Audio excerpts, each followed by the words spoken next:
ก็มีทหารไว้รักษาชายแดนที่แม่สอดซึ่งกำลังมีปัญหาระหว่างชนกลุ่มน้อยกับประเทศพม่ามีทหารไว้ให้นายกรถแห่มึงได้เล่นสงกรานต์ไงมึงเข้าใจยังทีนี้มึงเข้าใจยังคลิปนี้ต้องบอกว่าดร.มัลลิกาเดือดสุดๆไปเลยค่ะตอบคำถามคุณพิธาและชาวด้อมส้มได้ชัดเจนแบบสุดๆนะคะว่าทหารมีไว้ทำไมดูคลิปนี้จบหวังว่าจะรู้กันสักทีนะคะจากกรณีก่อนหน้านี้โซเชียลได้แชร์คลิปที่นายพิธาเคยออกมาพูดว่าทหารจะมีไว้ทำไมทุกวันนี้ไม่มีใครเขาเอาทหารไปรบกันแล้วพร้อมจี้ถามว่าทหารมีไว้ทำไมพวกคุณจะไปรบกับใครสมมุติจะมีคนมารุกรานผมก็ไม่เชื่อว่าคุณจะรบชนะด้วยจนกระทั่งเกิดการสู้รบระหว่างอิสราเอลกับปาเลสไตน์ทำเอาหลายคนอัดคลิปย้อนถามนายพิธาทหารมีไว้ทำไม80 ปีผ่านไปประเทศไทยทหารมีไว้ทำไมเพราะคุณจะไปรบกับใครสมมติจะมีคนมาลุกรานคนผมก็ไม่เชื่อว่าคุณจะรบชนะด้วยล่าสุดดร.มัลลิกาบุญมีตระกูลมหาสุขได้ออกมาตอบกันชัดๆให้นายพิธาและเหล่าบรรดาด้อมส้มได้รู้ถึงคำถามที่ว่าทหารมีไว้ทำไม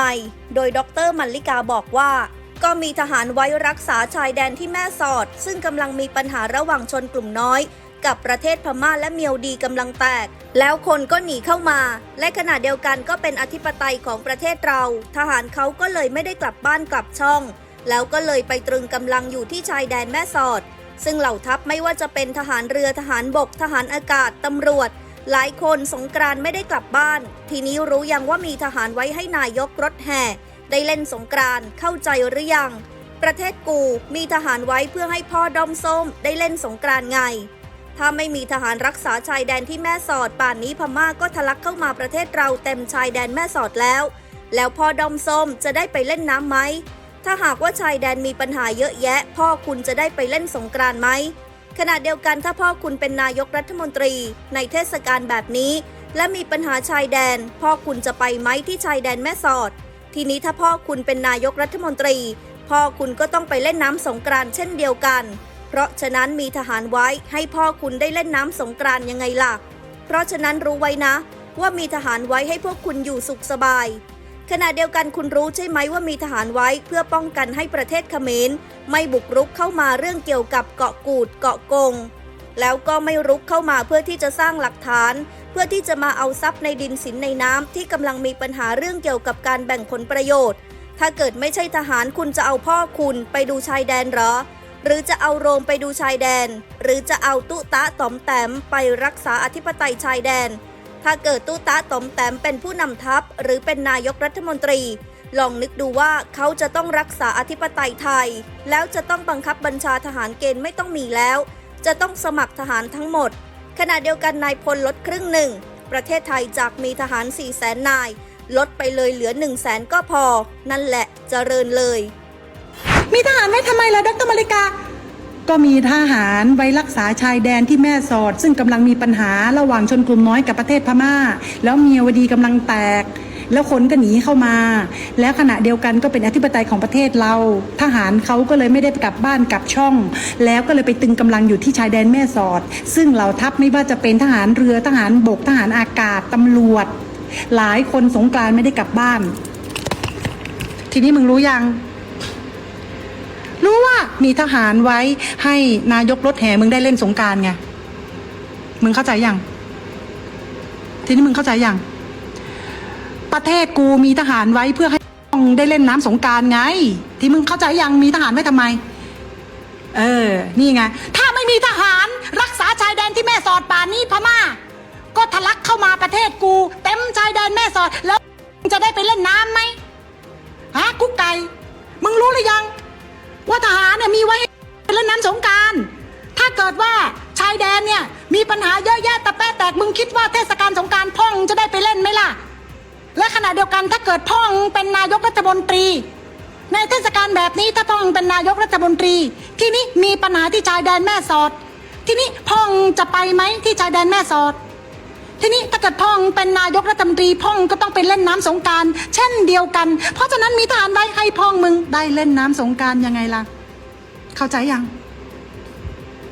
เข้าใจยัง โอเคนะคะ เพราะฉะนั้นรู้ไว้นะว่ามีทหารไว้ให้พวกมึงอยู่สุขสบาย มีทหารไว้ให้พวกมึงเนี่ยได้เล่นน้ำสงกรานต์อย่างมีความสุข มีทหารไว้เพื่อรักษาชายแดนขณะที่ประเทศกำลังเจอสถานการณ์วิกฤตตรงชายแดนเหนือที่แม่สอดขณะเดียวกันมึงรู้ใช่ไหมว่ามีทหารไว้เพื่อป้องกันให้ประเทศเขมรไม่บุกรุกเข้ามาเรื่องเกี่ยวกับเกาะกูดเกาะกงแล้วก็ไม่ลุกเข้ามาเพื่อที่จะมาสร้างหลักฐานเพื่อที่จะเอาทรัพย์ในดินสินในน้ำที่กำลังมีปัญหาเรื่องเกี่ยวกับการแบ่งปันผลประโยชน์และก็สรรปันน้ำที่กำลังมีปัญหาปัจจุบันนี้เพราะถ้าเกิดมึงขยับมากูก็ขยับไปมึงขยับมากูก็ขยับไปถ้าเกิดไม่ใช่ทหารมึงจะเอาพ่องไปดูชายแดนเหรอคะ โดยดรมัลลิกายังบอกอีกว่าหลังจากนั้นพ่อคุณที่เป็นตุ๊ตาต๋อมแตมได้เป็นผู้บัญชาการทหารบกแน่นอนก็ไม่มีนายพลไม่มีใครจะไปสู้รบให้เพราะฉะนั้นก็เอาพ่อคุณเนี่ยแหละไปเป็นผู้บัญชาการทหารบกทีนี้ลองนึกดูผู้บัญชาการทหารบกอย่างตุ๊ตาต๋อมแตมตุ้มตุ้ยไปอยู่ชายแดนแม่สอดนึกสภาพสิถ้าเกิดเป็นทหารกะเหรี่ยงหรือเป็นทหารแถวชายแดนนั้นถ้าเกิดจะลุกลามอธิปไตยไทยทำได้ง่ายนิดเดียวแค่ส่งสปายมาแล้วถอดแว่นตามันก็พอแล้วถึงบอกไงว่าการเป็นทหารไม่ใช่เรื่องง่ายไม่ใช่ใครๆก็เป็นได้เขาถึงวัดว่าอกสามศอกเข้าไปเป็นทหารอย่างณเดชน์ที่เป็นหอบยังไม่ได้เป็นทหารเลยเพราะฉะนั้นการเป็นทหารไม่ใช่ว่าใครๆก็เป็นได้ต้องมีฮอร์โมนผู้ชายเต็มร้อยอกต้องสามศอกแล้วก็จะต้องไม่เป็นโรคประจำตัวและที่สำคัญถ้าเป็นทหารมีอยู่1โรคที่ห้ามเด็ดขาดคือโรคปอดแหกเพราะฉะนั้นกูถึงบอกไงว่าการเป็นทหารไม่ใช่เรื่องง่าย